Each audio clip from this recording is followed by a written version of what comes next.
Hello dear friends, welcome back to my channel. Today in this video I will show you how to pay Tamara upcoming payment. So let's get started. First open Tamara app,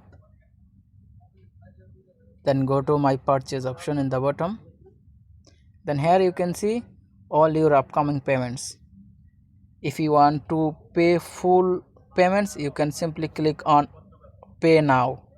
Okay, otherwise you can select the payment and you can make a payment. For example, I want to pay 25 dirham.